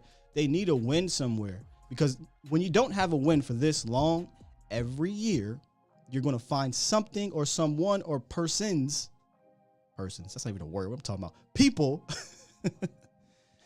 to nitpick about and get on and blame and et cetera, et cetera, et cetera, because you haven't won. And all we know is to find blame somewhere. It's almost human nature. Well, why didn't this work? We got to find out why. When it's been 26, 27 years of not working, it can take a toll on a lot of people, good or bad. All right, back to the phone lines. Here we go. 202, what it do? Yo, what's good? How you doing? I'm good, man. How you feeling this morning? I'm good, Scott. So listen, I've been listening to you. I like your show, man. Thank you, I thought you were a younger dude, but I'm seeing that you have a little age and wisdom with you. I like that. So let me say a couple of things. First, let me start off by saying this. I hear so many people complaining about where this team is at, and I think this is all because truly the loss of Randy Gregory. And I just want everybody to realize something. We didn't win anything with him. So to act like we lost a Super Bowl champion, we didn't lose Harvey Martin. You know what I'm saying? We didn't lose Reggie White or Charles Haley. Yeah. We ain't lose DeMarcus Ware. We lost a guy who, right. We lost a guy who, in my opinion, God bless him, he is trying to find his happiness. Because the truth is, he's taking less money to go to Colorado. Colorado is a very expensive location. He's going to spend a significant amount of money in taxes. So I think his whole situation was feeling emotionally hurt. And as a grown man, when you know it's about business, then you can't get emotionally hurt over trying to do good business to save a dollar. That's what DeMarcus Ware just showed. Tank Lawrence just showed you. So I think that we need to have a whole nother concept with that. Now, we do need to replace that production because he is an impact player. And although he doesn't get a lot of sacks, he has an impact on the play every down. I cannot lie about that. Randy reminds me of Simeon Rice, like a guy who could just come off that edge and get it somebody and make things happen. So there's a couple of players that I think would be outstanding. And let me say this one other thing while this is on my mind. Sure. Please, everybody, stop saying that Stephen Jones is cheap. He is thrifty. He is an old school businessman who believes in trying to, break someone down and not pay them what they think they're worth, but pay them what he thinks they're worth. But his thought of what they're worth is compared to nothing because he's never played the game really. But they did offer $70 million, which is the most money anybody got. So before the offer, yeah, let me counter that. He's not cheap with his own. That's what we were just talking about, right? Like that's why if you were drafted by the Cowboys, he's not going to be cheap with you. Now he is initially, and then you can fight back in negotiations, and eventually he'll cave. We've seen it happen. Des Bryant, Dak Prescott, Ezekiel Elliott, DeMarcus Lawrence, all these guys. They eventually cave. Where he's cheap is outside free agencies, outside of the organization free agents because of the philosophy. He literally tells you, my philosophy is to be cheap. He just doesn't use the term cheap. The word he uses is value. That's what he likes to use. I think he goes that way. I agree with you, but I think he goes that way because if you remember, we used to spend money in free agency, but we got burned several times with free agents that we signed. Don't want me to go down if you go back 10. I can break it down to you about because I looked that up, right? And just follow with me here, man. I hear that a lot. Dallas used to spend a lot in free agency. It's really not true. The only time the Cowboys spent in free agency in a cluster was when they had to turn over their entire team when Bill Parcells came in. Remember that? He came in, 03 or something like that. He went out and got like Jason Ferguson. Mm-hmm. I think Marco Rivera was in there. I think Kozier might have been signed at some point. Richie Anderson. And right before that, they went and got Leroy Glover, which, hey, guys, that worked out. That was great. So there was that cluster where the Cowboys had to turn over their talent, right? So they had to go and get the guys for Bill Parcells. After that, though, you had your Leonard Davis, which, by the way, worked out.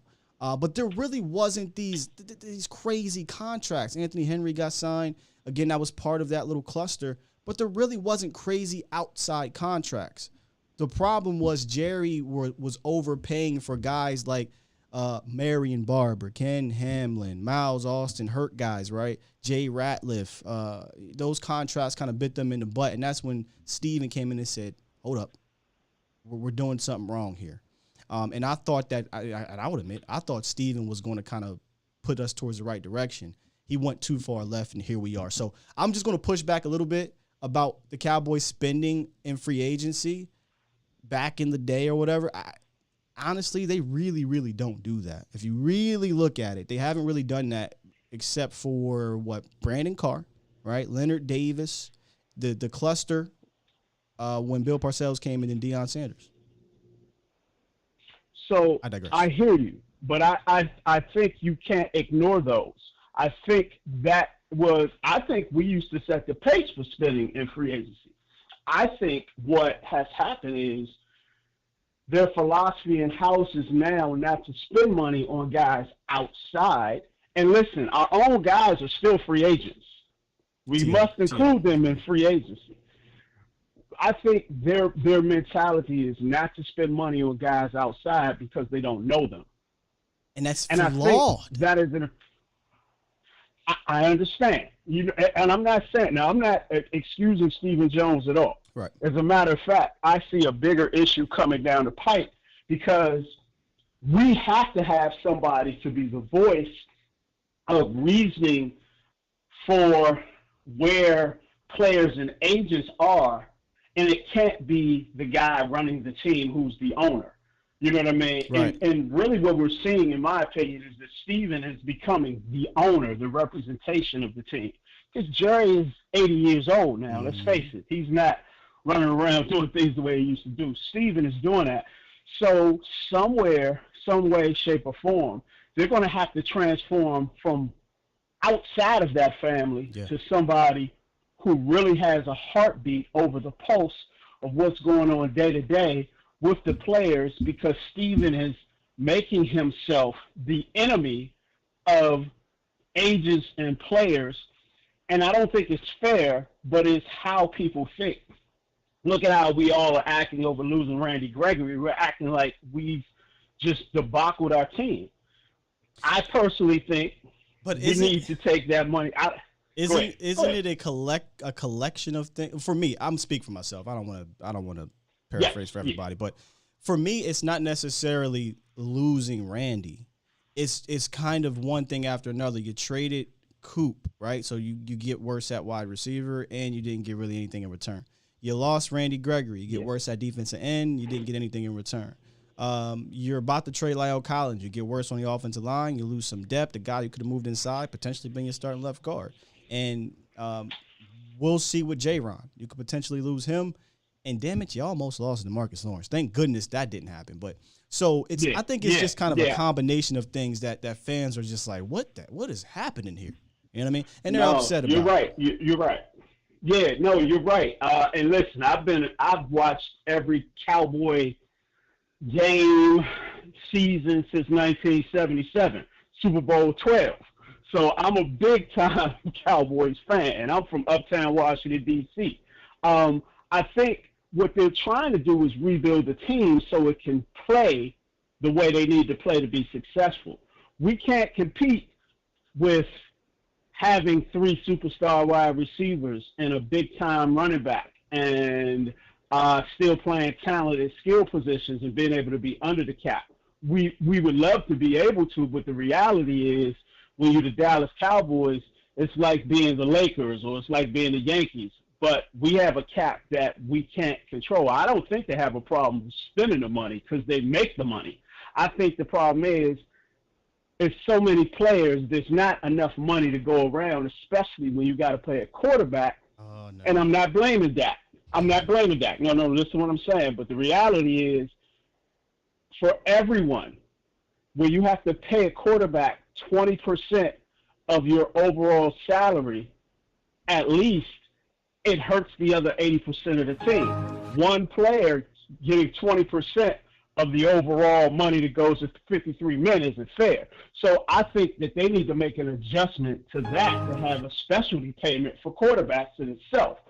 This isn't a mark against Dak or anybody, but let's look at the Green Bay Packers, right? We're not looking at the Cowboys. You pay Aaron Rodgers $50 million. You have approximately $140-something million to pay out the rest. Not even that, $130 million to pay 52 other players. How do you build a roster? So those are huge problems. And when you're a high-profile team like the Cowboys and you try to associate getting players and talent positions in all walks of the game to sell jerseys, because let's face it, those 21 jerseys sell just like those number 4 jerseys sell, just like those 88 jerseys sell, just like those 94 jerseys sell. When you got all those components put together and you're trying to be America's team and present somebody at every position that the next little kid wants to be, it's hard to build that out when you don't have enough money available. Now, if the salary cap was $300 million, we wouldn't have any problem with anything.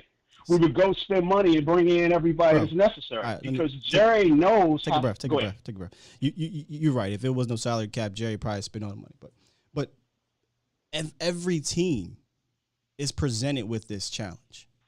Every single team, and there are teams who literally are tens of millions of dollars below the cap and manage to still improve their team via free agency. Maybe not every year, but they compete in the free agent market because they understand it. So when I hear you say it ain't enough money to go around, all I could think about is Catboy. I'm going to be real with you. That's all I can think about. Because, you know, we can't excuse them for something that 31 other teams don't do. Now are all 31 other teams successful? No, but if you go look, the only 2 teams that aren't worse than you over the last 30 years are the Detroit Lions and the Washington Football People. And if it wasn't for Will McClay, we'd be the Detroit Lions. Yeah, without a doubt. But let me say this. Last thing, brother. Knowing how to budget a cap is more about understanding the value of the money. Now, they're rich people. That family is rich. Bro. They haven't had to figure out how to live off ramen noodles ever. So teams who have less available to be robust know how to manage their money better. We don't do that in Dallas. Everything is big. Yes, see, you talking. So their perspective. See, you talking about see what you're saying. The management of money. That's all business. That's business, and that's the problem. They have business people running football operations where they need to get a football guy, Les Snead type dudes, people who their job depends on them being successful in that field, or they get fired. They don't have that. There's not that buffer. Well, yeah, they need to come in and recruit a guy like you or me, guys who are poor who know how to build it. Listen, I'll give him my thoughts, but I don't want to be in. I'm good. I'll let somebody else do it. But hey, dog, I gotta get going, man. I gotta get this. Hey man, thank you. Hey man, tell me one other thing. What's up with the kid Uchenna and Wasu? I heard I think he's available. A free agent?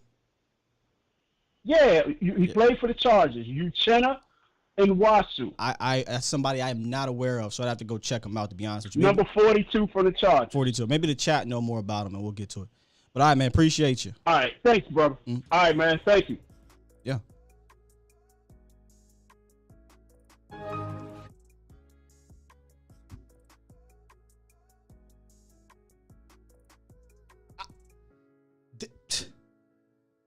I'm just saying. I talked about this earlier, but that call was the perfect example. The perfect example. Actually, there was a lot in there I liked too, though. I'm not gonna lie to you. Very good call, because I like to hear the other perspectives, because then it makes me think. It kind of confirms Pavlov's experiment. We're trained. We're conditioned. All right, let's get through these. 856. What's up, 856? Hey, what's going on, man? I don't know who the guy was that was talking earlier, but I guess he's smoking weed with Gregory in Denver. That's crazy. It's legal now, though. There's a few things. I mean, there's a few things that I think that we need to change as a culture. Number one, the owner's perspective of not hiring a good coach. Think about the Rams, the Cardinals, teams with young coaches that just have a coach that they'll be able to rely on to get good players into their system and make them better. I don't think we're going to do that with McCarthy. I think we're going to stay the same that we are. And as far as free agency goes, in this league, you have to buy players to win. You've seen the Rams do it. They won a Super Bowl.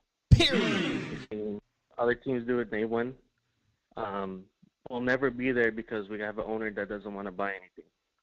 He's happy where he's at, buying jerseys, going to the games, putting up boxing promotions for his stadium. You know what? You're right. We're never going to be the same team that we were in the 90s. It's just become a culture of.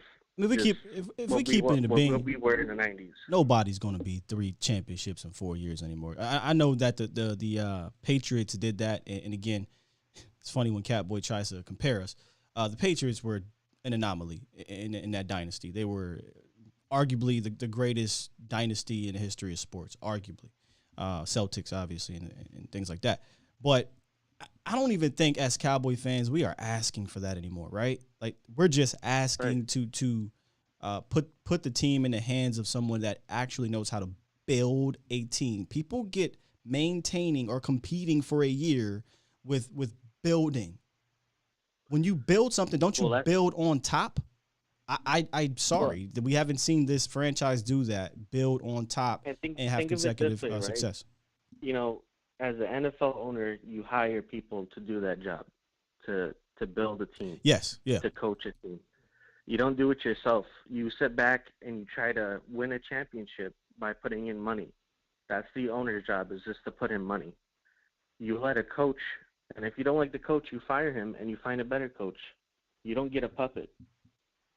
That's the type of owner that we're dealing with, is someone that uses puppets in order to get where he needs to be to sell tickets. Sure. I ain't arguing with that, man. To me, honestly, I'm not trying to cut you off. I'm sorry. No, go ahead. Go ahead. In closing. Yeah, I hear you, brother. In closing, we got to get to the rest of the callers, good brother. In closing, all I'm saying is we should have offered a deal of Von Miller he would have signed. And, if we're not going to offer players deals, we're not going to even be considered in their free agency. So, if we have an owner and a GM that doesn't want to do that, that makes no sense. And, that's closing. That's pretty much all I could say. Just sick and tired of dealing with this team. Listen, man, I ain't mad at you at all. Appreciate the call. Is it Frankie? Yep. All right, man. Have a good one, Frankie. Thank you, man. Yep. Let's get to 469. Then we're going to close out with our guy, David Moore. What's up, 469? Yo, what's up, man? What's going on with you? Yo, I'm actually a first-time caller. This is the first time I've seen your show, bro, and I really like your content, bro. Oh, thank you, man. Welcome to the fan. Yeah, for sure. I'm definitely going to subscribe. But I'm a Dallas native. I grew up in Dallas. I'm from Dallas, and I love this city, man, and I love the Cowboys. But, man, it is the most toxic relationship I have ever had in my life. Facts. Hands down. I've dated a lot, and this is just toxic. But, I hear a lot of people, about the whole Randy Gregory situation. And I think, it sucks. But I think the bigger problem with losing him is, okay, we lost him. It happens. But, the replacement. You know what I mean? Finding the replacement, somebody who's going to be there. What you were saying about Daniel Hunter. Honestly, Randy Gregory isn't anywhere close to Daniel Hunter at all. And even with his, he's getting a little bit older, but I think getting somebody like that will complement. But you look at Trayvon Diggs and J-Ron Curse and everybody who contributed, all of that was helped by that pass rush. You know what I mean? And I think that's the big issue is, you know, the natural regression that's going to happen if we don't find that hole, or fill that hole. And I don't know, man, it's crucial to be able to replace Randy Gregory. But I think what really hurts is that we went out on a limb with him and, like, built him. You know what I mean? We took that risk with him. And I think just for him leaving, I mean, good thing for him. He got his bread and he's doing what's best for him. But damn, this shit stings. You know what I mean? Yeah. I think we get. Well, not everybody in Cowboys Nation, but we get kind of invested in our guys, and I think that's why I kind of suck. But at the end of the day, the reason why I'm not torn over it is because there was at least available free agents to go out there and get, and you just showed me that you were willing to spend $70 million funny money, but $28 million of real money on Randy. And when I go look at a Chandler Jones, and I see that he's getting $34 million guaranteed, I am running to the phone and saying, I will definitely give you $34 million guaranteed over the next 2 years to come play for me. And it doesn't seem like they did it. Yeah, man. Yeah, it's bad. And I think what's even worse is being with this fan base and you wake up in the morning expecting not to see a splash. You know what I mean? Like, some teams are like, I know for sure we're going to get somebody. When you have Von Miller, and you know what's even worse is we actually had a pretty good pool of pass rushers. We had a good pool of people that you could pick from. That you just like you said, he was just about to drop 70 bands. So you have that money to spend. Right. What are you waiting for? Why are you sitting there waiting? What are you waiting honestly, for, huh? If you want to be honest, we could have done this a lot earlier. We could have signed Randy a lot earlier. We could have done this with a lot of players like Dalton Schultz. But we sat there and waited, and now we're spending, exponential amount more of money that we shouldn't. We should have got these deals done earlier. But yeah. I don't know, man. It's crucial, and I don't expect to see anything. I don't think we're gonna do anything, honestly. I think that we're gonna find something in the draft and build up, because that's just what we do. How can you refute that at this moment? Until they do it, their history shows that they're not going to. But we still holding out. Hey, it is what it is, man. It is what it is. It is what it is. All right, man. All right, Appreciate man. the call. I appreciate you having me on, bro. Yep. I'm definitely gonna be tuned in and subscribe to you, bro. Thanks, man. I appreciate that a whole lot. Yeah, it is what it is. Yeah. We're still holding out hope, though, man. Still holding out hope. So I asked the question of the players I showed on this list. Give me two guys. We get to our last caller, but two guys. Two guys. I probably shouldn't include J-Ron and Dorrance, but I'm gonna give one realistic and one probably too much. I'm gonna go Tyrann Mathieu. Y'all know me. I'm super biased. And Calais Campbell. There's just something that draws me to Calais Campbell. And the reason why I want to do both of those guys is they both been to the top, one as a Super Bowl champion and the other as a premier guy in his field, which is the defensive tackle, and a massive leader in every locker room he's been in. So giving me Tyrann, who helps you out in the back, and then Calais, who helps you out up front and can play defensive end or defensive tackle. Now, is Calais the youngest, the best? No. But I'm trying to give one realistic, one maybe not realistic. And will that save the loss of all the guys? It will sure as hell help. So I know y'all probably some people in the chat, we ain't signing none of them, Sky. Shut up. I had my man, I think it was Jamie on yesterday, say, I don't know why you making this content. You ain't going to do nothing. Brother, this is what I do. I'm not coming on here giving y'all Skittles and rainbows. Y'all know that. I don't do that. But I'm a football fan. And we got to have fun with this thing in some way, shape, or form. And the only way to do so is to kind of live vicariously through the rest of the NFL. If you were general manager, how would you do these things? And for me, it'd be Calais and Tyrann. Wagner, but not that Von Miller contract. Mike Wade says, Calais Campbell, please, not sweating the draft. Curse and one not on the list, Brent Urban. Okay, Brent Urban. Hey, I'd rather have Calais. Armstrong, I'm out, man. Yeah, that's what seems like it's happening here. My man B. Bird said, caller, the teams that are trying to win picked up those guys. Oh, yeah, we're talking about from earlier. Yeah. We got breaking news. That's why you said Armstrong.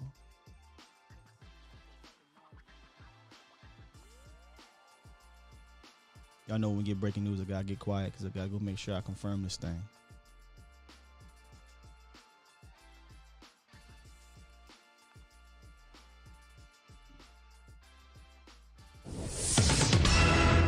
It is true. Cowboys, for right now, I mean, I could be wrong here, but let me just make sure that it's finalized. Okay, Michael Gelkin, who I trust. Cowboys are working to close a new contract with defensive end Dorrance Armstrong, source said. Expected to get done. Over the past 4 years, Armstrong has developed into a top special teamers and a fixture on the D-line rotation at 5 sacks last year. Team still to address Randy Gregory's replacement. So here we are. Dorrance Armstrong has returned. Cool. What's the numbers looking like? I doubt it's as a starter. So still kind of got to replace Randy. But here we are. Breaking news. Cowboys free agent Dorrance Armstrong back in the building. So they have retained, and tomorrow we'll go over the entire list. They have retained now Michael Gallup, Hooker, and Dorrance Armstrong. Retaining is not my problem. Retaining is what you do when you have a good team. It's getting better. But I guess Dorrance is back for the rotation. How are we feeling about this? Tomorrow we'll do all the other stuff in regards to Grady. Knock said blah, blah, blah, blah, blah. Dorrance, yeah. Trey said Armstrong buns, man. Why they keep doing this ish? Our GM busy addressing his growing family. Ooh, I like that one. Our GM is busy addressing his growing family. Are they confusing him with Von Miller? Y'all going in on Dorrance. Y'all ain't right. The last statement is most important. Oh, my guy, CFO in the building. Jay Tuck, what's up, man? We over here having some fun now as we end this show. Let me get David Moore in the building so we can get out of here. What's up, man? How you feeling? Young Jedi, my guy, what's good? Dorrance Armstrong, apparently. Listen, I'm going to say this to you. Oh, I say, and I say it again, we've been had, we've been took, we've been bamboozled, we've been hoodwinked, led astray, run amok. Guy, they're just trying to pacify us, where they're just doing these little transactions to get us to say, oh, well, the Cowboys are doing something. We're losing people, but they're trying to build. They're trying to build. And all that is just smoke and mirrors. Because, there's people out there, and I hope that those remaining out there, Calais Campbell, Tyron, And let me say this about those guys, because my guy Jesse Holly said something that is very true.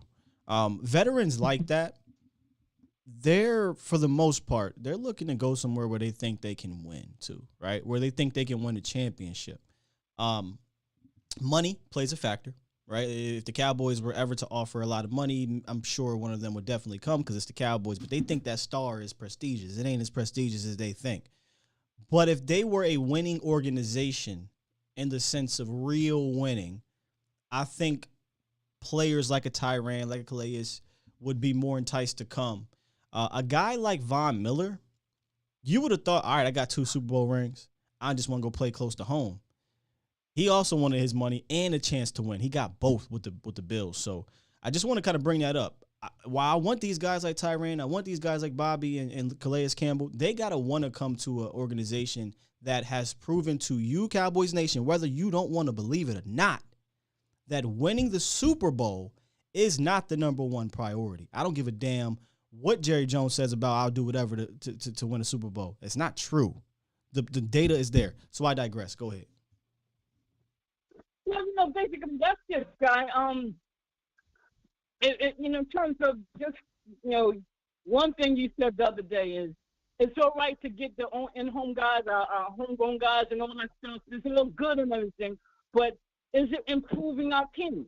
It's not improving our team. We need to improve our team, and then in terms where one thing I say, I don't want to just win a Super Bowl. I would love it to happen, but I want multiples. I want to go back to the '90s where we revisit that dynasty aspect of the team. I want to win multiples, not even consecutive year by year. If we win in 2025 and 27 or 28, I'm gonna be happy with that. You know what I mean? But once again, I love your show, man. Love you. Stay breezy and keep doing what you do. But I'm tuned in, and I'm going to always be tuned in. And win or lose, whatever it is, I'm enjoying you. So therefore, making the all season and everything for me as a Cowboys fan, and I appreciate you, brother. Thank you, bro. I appreciate that a lot, David. Enjoy the rest of your day. Enjoy the rest of your day, man. Yeah. So there it is, man. There it is. Dorrance Armstrong is back. I kind of wanted to read this yesterday because I thought it was funny. Somebody said, honest question on Twitter. They were talking. If Dallas were to sign Bobby Wagner, trade for Danielle Hunter, sign Derek Barnett or Clowney, and also sign Tyrann Mathieu, will everybody calm down? I almost slipped up. What?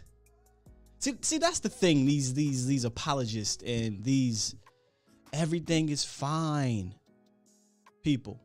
Y'all throw out this crap. What are we doing?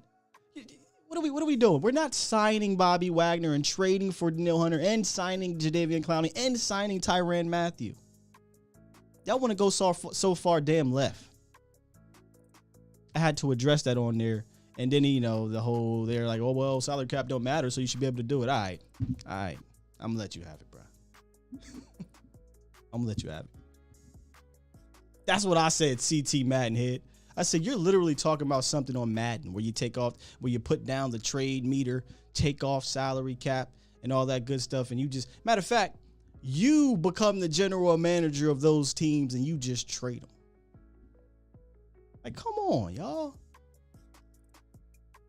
You want a cap for my man, cap for him, but don't do that. I just need to get off my chest. I let y'all vent. I gotta let me vent from time to time, is all I'm saying, man. That's all I'm saying. All right, man, let's get on up out of here. And we ain't going up out of here to that music, that's for sure. Tomorrow, I will be live at Worth the Poor for Feel Good Friday. So start thinking right now about things to feel good for going into the weekend.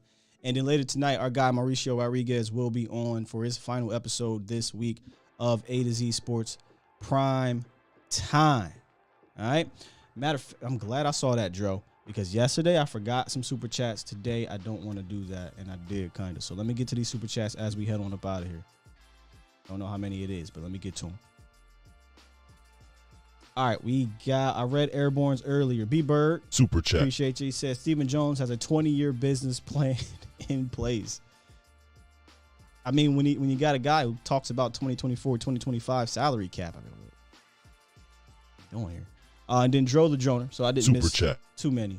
Appreciate you for the $5 donation. He says, might as well start scouting second and third round pass rushers. Yeah, the second wave of free agency is next week, so news will start to die down a little bit, and we can smooth our way back into the draft. We'll get draft guys on the show, and we'll talk about that, but it still is free agency. The dust, like I said here, has settled from yesterday with Randy Gregory, and now Dallas is kind of waking up a little bit. They're getting the sleep out their eye and waking up a little bit and signing their in-house guys. So next up, J-Ron Curse. This could be a whole nother topic. Just let me say this before. Why did Dorrance Armstrong get signed before J-Ron Curse? And I'll let y'all think about that for a second. What is going on? If you watch The Office and Jim says, what is going on? J-Ron Curse should have been priority number one in-house. So whatever money you planning on giving to Dorrance, You should have been like, listen, if we need to pay him $1 or $2 more million from Dorrance's contract, then so be it. But J-Ron should have been number 1. And I'm out on that note, y'all. Before I get safe word. Safe word. Before I be on here for another hour. We out of here, man. Make sure y'all check out A2ZSports.com/Dallas for all the updates on what's going on around the league. Tune in later tonight for Mauricio's show as well. And once again, if you're listening, we out. Love y'all. Peace.